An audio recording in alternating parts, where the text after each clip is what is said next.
राम राम सभी को। कैसे हैं आप सभी लोग। बहुत ज़्यादा गर्मी बढ़ चुकी है, तो इतनी गर्मी में आप सभी लोगों को पानी पीना चाहिए। पर ये पानी कितना पीना चाहिए, कैसे पीना चाहिए, इसका भी एक प्रोसेस होता है।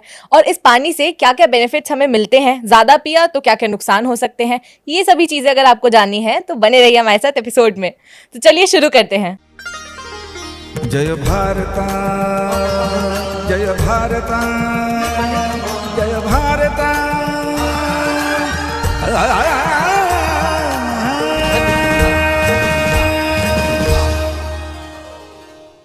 आप सभी का स्वागत है और हमारे प्रिय गुरुजी का भी स्वागत है। राम राम धन्यवाद। गुरुजी। राम राम। बहुत खुश रहो, सब लोग सुखी रहें, स्वस्थ रहें। गुरुजी, गर्मियां बहुत ज़्यादा आ गई हैं। सभी लोग बीमार पड़ रहे हैं इस गर्मियों में, क्योंकि वो पानी नहीं पीते, डिहाइड्रेशन हो जाती है। तो किस तरीके से, कितनी मात्रा में पानी पीना चाहिए? ये बहुत महत्वपूर्ण प्रश्न है और आज इसी पर हम लोग बातचीत करेंगे तो ये बड़ा अच्छा रहेगा। देखिए, सामान्यतः ये एक नियम बना दिया है कि हर व्यक्ति को इतना पानी पीना ही चाहिए। ये नियम बिल्कुल ठीक नहीं है। जिन लोगों की बॉडी जितनी ज़्यादा डिहाइड्रेट होती है, यानी जितनी तेज़ी से उसमें पानी की कमी होती है, या जिन लोगों को जितना ज़्यादा मशक्क़त मेहनत करनी होती है, उसके अनुसार उन्हें पानी पीना चाहिए। यानी अगर कोई व्यक्ति ज़्यादातर समय एसी में रहता है घर में या ऑफिस में, तो उसकी जो वाटर हैबिट्स हैं वो डिफरेंट होनी चाहिए बनस्बत उस व्यक्ति के जो सड़क पर घूम रहा है या कार्य कर रहा है। एक स्टैंडर्ड अगर देखा जाए तो लगभग 8 से 9 गिलास पानी प्रत्येक व्यक्ति को पीना चाहिए। जो बच्चियां गर्भवती हैं उन्हें ज़्यादा पानी पीना चाहिए। बच्चों को पानी अवश्य पीना चाहिए और वह भी लगभग वजन की मात्रा के अनुसार। जी हाँ, हर एक व्यक्ति की जो वाटर इनटेकिंग कैपेसिटी है ये उनके वजन के अनुसार है। लगभग 20 से 22 किलो पर 1 लीटर पानी बनता है प्रतिदिन।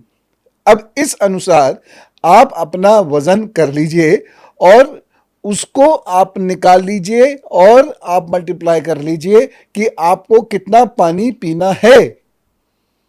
दूसरी बात, यदि फिजिकल वर्क आपका ज्यादा है, आप धूप में घूम रहे हैं, निकल रहे हैं, क्योंकि काम तो नहीं रुक सकते आपको, हम ये तो कह नहीं सकते कि 3 महीने आप घर के भीतर रहें। तो अगर आप धूप में निकल रहे हैं, स्वेटिंग ज़्यादा आपकी हो रही है, या कुछ लोगों को आदत होती है अधिक स्वेटिंग की, तो ऐसे लोगों की वाटर इनटेक कैपेसिटी ज़्यादा होनी चाहिए। ऐसे लोगों को पानी अधिक पीना चाहिए। और मैंने जैसे अभी कहा, गर्भवती महिलाओं को पानी अधिक पीना चाहिए। अच्छा, यहां पर एक चीज का और मैं आपको ध्यान दिलाना चाहता हूं। अगर आपकी यूरिन पीली ज्यादा है तो पानी आपकी बॉडी डिमांड कर रही है और आप ज्यादा से ज्यादा पानी पीजिए, ज्यादा से ज्यादा पानी पीते रहिए। कब तक? जब तक आपका यूरिन वाइट ना निकलने लग जाए। तो ये इंडिकेशन है इस बात का कि आपकी बॉडी कितना पानी डिमांड कर रही है, और यदि उसको उतना पानी नहीं मिला तो वह नाना प्रकार की बीमारियों में जकड़ सकती है। एक बात मैं और कहना चाहूंगा, एक मिथ है कि सब लोगों को 70% अपने वजन का पानी तो पीना ही पीना चाहिए। यह आवश्यक नहीं है। मैं एक चीज यहां कहना चाहूंगा कि अधिक पानी पीने से भी रोग होते हैं। अधिक पानी पीने से भी व्यक्ति बीमार पड़ सकता है। अधिक पानी से भी उसे मूर्छा आ सकती है। तो जो मैंने आपको अभी इंडिकेटर्स बताए, यूरिन वाले और स्वेटिंग वाले, उसके अनुसार ही पानी पीजिए। 8 गिलास पानी प्रतिदिन अपने भीतर जरूर रखिए। और पेरेंट्स कृपा करके ये ध्यान दें कि बच्चे के अंदर भी उसके वजन के अनुसार, यानी 20 से 22 किलो पर 1 लीटर, इतना पानी उसको प्रतिदिन अवश्य दीजिएगा। क्योंकि अगर पानी की कमी हुई तो उसके सोचने समझने की शक्ति में भी फर्क हो जाएगा, उसको लू ज्यादा पकड़ेगी और वो बीमार होगा, पेट में कब्ज होगा, मरोड़े उठनी शुरू हो जाती हैं। ऐसे बच्चों के हाथ पैरों में भयंकर दर्द होने लगता है, और दर्द के साथ यदि तेज बुखार हो तो कृपा करके चिकित्सकीय सलाह जरूर ले लें, इग्नोर ना करें इस बात को। एक बात मैं और कहूं, आजकल क्या होता है, प्यास लगी तो शीतल पे उन्होंने कोल्ड ड्रिंक्स जिन्हें कहते हैं वो ले लिया। पानी की कमी कुछ भी और चीज पूरी नहीं कर सकती। पानी की कमी पानी ही पूरा करेगा। तो ऐसे सभी लोग जो पानी को रिप्लेस करते हैं शीतल पेय से, कोल्ड ड्रिंक से या आर्टिफिशियल जूसेस से, वो कृपा करके इस बात का ध्यान रखें कि इससे शरीर को लाभ नहीं होगा, इससे शरीर की और हानि हो सकती है। और ये हानि सबको अच्छी नहीं लगेगी क्योंकि ये सुहानी नहीं होगी। तो इन बातों का ध्यान अवश्य रखना चाहिए सभी लोगों को। एक बात मैं और कहना चाहता हूं, और ये बात आपको झटका देगी। जिन लोगों के लग्न सूर्य, मंगल, शनि और राहु से प्रभावित होती है, ऐसे लोगों के शरीर में ताप अधिक होता है और गर्मियों में ऐसे लोगों को अपना ध्यान विशेष रूप से रखना चाहिए और थोड़ी थोड़ी देर में इन्हें लगातार पानी पीते रहना चाहिए। और अगर जल में ताज़ा नींबू डाल दें हम, तो फिर क्या कहने, वो आपके शरीर को सुखी बनाएगा और पुष्ट रखेगा।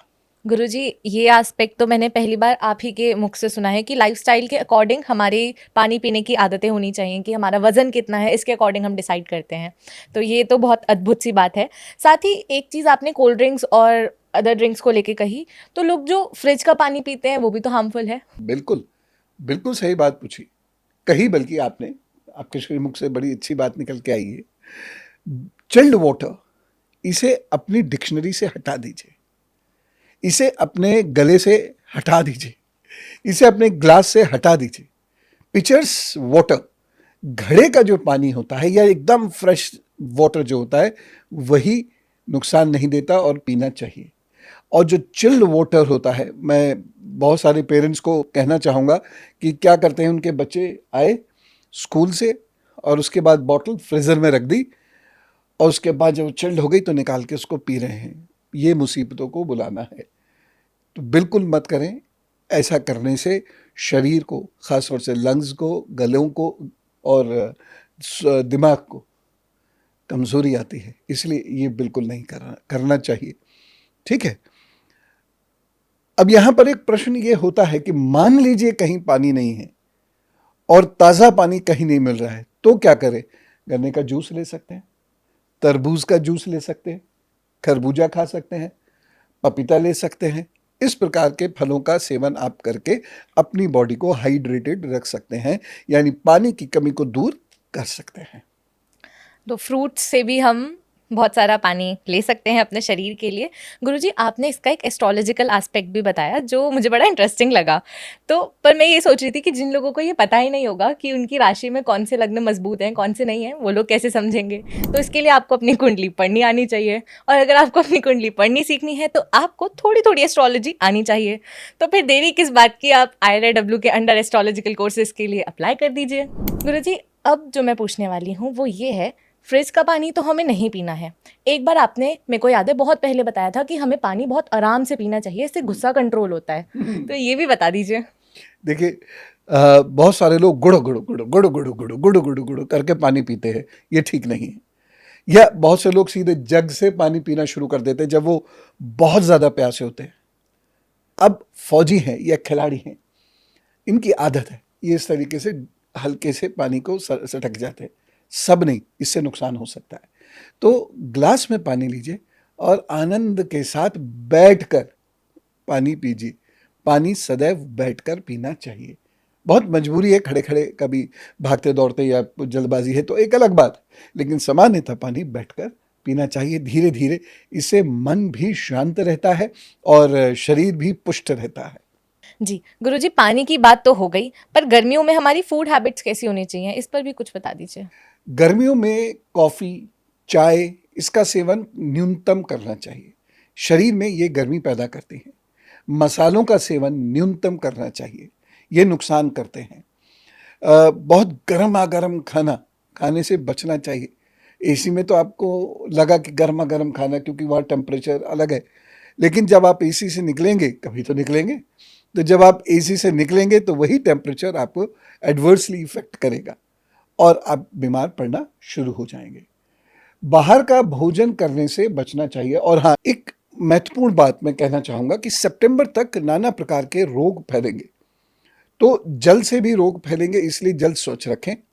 और जो भोजन है, खास तौर से जो बाहर भोजन किया जाता है, वो बहुत सोच समझ कर कीजिए। आज स्थिति ऐसी है, न दूध प्योर है, न पनीर प्योर है, और उसका बना हुआ भोजन हम लोग बड़े चाव से खाते हैं, जबकि वो एक धीमे जहर की तरह काम करता है। तो इनसे बचकर चलना होगा। भोजन कम लीजिए, और घर का लेंगे तो अच्छा है। बाहर अगर भोजन करना भी पड़ जाए तो कोशिश ये कीजिएगा चावल ले लें। वैसे तो चावल भी प्योर नहीं, सुना है कि प्लास्टिक के चावल भी हैं मार्केट में। अब पता नहीं इसकी रियलिटी चेक कैसे होगा, लेकिन फिर भी मैं कहूँगा कि किसी अच्छी जगह से भोजन यदि आप करते हैं तो चावल बेहतर ऑप्शन है। तो आपने दाल चावल लिया और उससे अपना काम चलाया। बहुत ज़्यादा तला या बहुत ज़्यादा छुका हुआ भोजन ना लें तो अच्छा है। जूसेस आप ले लीजिए ताज़े निकलवा कर सामने से, वो ठीक है। एक बात और ध्यान रखें, इस समय दही बड़ा लाभ करता है। अब मान के चल रहे हैं कि सही है, वो दही मान के चल रहे हैं, तो दही है, दही का छाछ है, लस्सी है, तो ये अगर आप लेते हैं, या रायता है, तो ये अगर आप लेते हैं चावल के साथ, तो आपका शरीर हृष्ट पुष्ट रहेगा। तो ये छोटी छोटी सी चीजें हैं, लेकिन ऐसे पता नहीं चलता है। जब परेशानियां बढ़ती हैं तो पता चलता है। और अगर आपको कॉन्स्टिपेशन हो रहा हो तो कुछ समय के लिए पानी की मात्रा बढ़ाएं, दही की मात्रा बढ़ाएं, और सब्जी वगैरह इन सब चीज़ों की मात्रा कम कर दें। ठीक है। त्रिफला का प्रयोग ज़रूर कर लेना चाहिए, इससे बहुत लाभ होता है। ख़ास तौर से जिनको धूप में जाना है, काम करना है, इनको हल्का भोजन दिन में लेना चाहिए, और रात में थोड़ा सा त्रिफला ताज़े पानी के साथ ये ज़रूर ले लें, सोने से लगभग 2 घंटा पूर्व। तो वह स्वस्थ रहेंगे इन गर्मियों में, नहीं तो परेशानी होगी। हीट स्ट्रोक से बचना है। हीट स्ट्रोक में जो सिम्टम्स आते हैं, कभी कभी वो ऐसे लगते हैं कि बस कोई बड़ी भारी मानसिक बीमारी हो गई, लेकिन ऐसा होता नहीं है। तो अच्छी चिकित्सीय सलाह आप लीजिए और हीट स्ट्रोक से बचने की कोशिश कीजिए। छाता लगा सकते हैं, हैट पहन सकते हैं, इस तरीके से कार्य आप कर सकते हैं। गुरुजी, रिफ्रेशमेंट ड्रिंक्स भी बहुत लाभ करती हैं इस समय पर, जैसे आम पन्ना। आम पन्ना, हाँ हाँ, आम पन्ना, और घर पे बना लें तो क्या कहने, या किसी इस प्रकार की जगह से जो लोग बनाते हैं आम पन्ना और बेचते हैं घर के मानकों के अनुसार, बहुत बढ़िया रहता है आम पन्ना। तो बहुत अच्छा, ये लू से बचाता है आपको। तो बहुत बहुत धन्यवाद गुरुजी, आपने हमें जिस तरीके से आगाह किया कि आने वाला समय बहुत ज़्यादा इन्फेक्शन देने वाला समय है, हमें बहुत बीमारियां पकड़ सकती हैं। हीट स्ट्रोक से हमें बचना है तो हमें अपना बॉडी में वाटर लेवल अच्छा रखना होगा। उसके लिए बहुत पानी पीजिए ताकि दिमाग में ऑक्सीजन रहे और हीट स्ट्रोक से आप बचे रहें। गुरुजी, क्या अब हम अपने अगले पड़ाव पर बढ़ें? जी जी बिल्कुल। गुरुजी, डेट ऑफ बर्थ है 1 नवंबर 1977, समय है 3:30 AM, स्थान है बरेली। एक विवाह हो चुका है, उससे एक संतान भी है, पर वो छोड़कर चली गई, साथ नहीं रहना चाहती। कोर्ट में वापस बुलाने के लिए केस डाला है, पर 7 साल हो गए, अपीयर नहीं होना चाहती। केस कब तक निपटेगा? क्या दूसरा विवाह होगा? देखिए, ऐसे केसेस में विवाह सफल होना बहुत मुश्किल होता है, और 12 जनवरी 2025 के बाद इनकी ज़िंदगी का अच्छा समय शुरू होगा, और उसके बाद ही कोर्ट केस निपटेगा। तो 12 जनवरी 2025 तक का ध्यान रखें। एक बात। दूसरी चीज़, हर शनिवार को और मंगलवार को सरसों के तेल और उड़द का दान ये ज़रूर कर दिया करें। ठीक है। तो ये कार्य करने से आपको लाभ होगा। और प्रतिदिन आपको जो सड़क के कुत्ते होते हैं उनको कुछ ना कुछ खिला देना है। यद्यपि कुत्तों को खिलाने से इसके दूसरे दुष्परिणाम भी सामने आते हैं। तो ऐसे में लेकिन किया क्या जा सकता है, क्योंकि हमारे यहाँ जनरली नगर निगम कुत्तों को उठाकर डॉग हाउसेस में तो भेजते नहीं हैं, तो इस बहाने थोड़ा सा व्यक्ति कुछ खिला विला देता है उनको, तो उसको भी लाभ, कुत्ते को भी लाभ। गुरुजी, अगला प्रश्न है Kuki Sarin ji. Date of birth है 10 जुलाई 1972। समय है 5:15 AM, New Delhi. Multiple sclerosis है, प्लीज उपाय बताएं। मैं इसमें ये कहूँगा कि जो मैं आपको उपाय बता रहा हूँ, इस उपाय को आप कर लीजिए और उसके बाद आप जब चिकित्सीय सलाह लेंगे तो आपको लाभ तेज़ी से होगा। पहला कार्य आपने क्या करना है कि कभी भी पुराने वस्त्र नहीं पहने, यानी प्रतिदिन अपने वस्त्रों को बदलें। ठीक। दूसरी चीज़ कि गोले का तेल ले लीजिएगा, शुद्ध होना चाहिए, उसमें शुद्ध कपूर मिलाकर उसे धूप में रख दीजिए 3 दिन और उसके बाद वो शरीर पर लगा लिया कीजिए। अगला उपाय यह है कि आप कभी कभी शनिवार के दिन जूते चप्पल का दान ज़रूर कर दिया कीजिए। नए भी चलेंगे, पुराने हों तो फटे हुए ना हो, इस बात का ख्याल रखें, किसी के काम आ सके। एक उपाय इसमें मैं और कहना चाहूँगा कि महीने के एक बुधवार तांबे के लोटे में आप हरी मूंग की दाल रखकर 8 वर्ष से छोटी कन्या को ज़रूर दे दिया करें और इन्हें भूलना नहीं है। ये आप कीजिए तो मुझे उम्मीद है कि शायद जगदम्बा की कृपा ज़रूर होगी और आप जल्दी स्वस्थ होंगे। बहुत बहुत धन्यवाद गुरुजी, आज आपने हमें बहुत सारी महत्वपूर्ण जानकारियां दी हैं जो हम ज़रूर फॉलो करेंगे। तो अब हम अपनी ऑडियंस से विदा लेते हैं एक उपाय के साथ। एक उपाय के साथ जी। एक शीतकारी प्राणायाम होता है, ये शरीर को ठंडा रखते हैं, लेकिन जब बारिश शुरू हो जाए या सर्दियां हो तो इसका उपयोग नहीं करना चाहिए। अभी ये समय है, ये सब लोग घर में सीखें। क्या करना है, जीभ बाहर निकालनी है, फिर इसे रोल बना लेना है जीभ का, और फिर इससे आपको सांस अंदर बाहर करनी है। ठीक, ऐसा आप करीबन 15-20 बार सुबह, थोड़ा दोपहर में भी कर लीजिए, थोड़ा शाम में भी कर लीजिए। आपका शरीर ठंडा रहेगा और उसमें जल बहुत जल्दी डिहाइड्रेट नहीं होगा। तो शरीर ठंडा रहेगा तो दिमाग भी ठंडा रहेगा और आप बहुत अच्छे से काम कर पाएंगे। गुरुजी, अब हम विदा लेते हैं, पर उससे पहले आप सभी के लिए 3 काम। आप लाइक और सब्सक्राइब कीजिए, आज की वीडियो को फिर से रिपीट पर देखिए और उसके नोट्स बनाइए और सब चीज़ों को फॉलो करिए, और आखिरी काम, शेयर ज़रूर करिए। तो अगले थर्सडे तक के लिए आप सभी लोगों को राम राम, नमस्कार, भारत माता की जय। भारतीय सनातन संस्कृति की कई महान विद्याओं में से एक है ज्योतिष विद्या। ये हमारे लिए सौभाग्य की बात है कि परम पूज्य पवन सिंह गुरुजी जैसे प्रकांड विद्वान के मार्गदर्शन में हमें ज्योतिष विद्या को सीखने का अवसर मिल रहा है।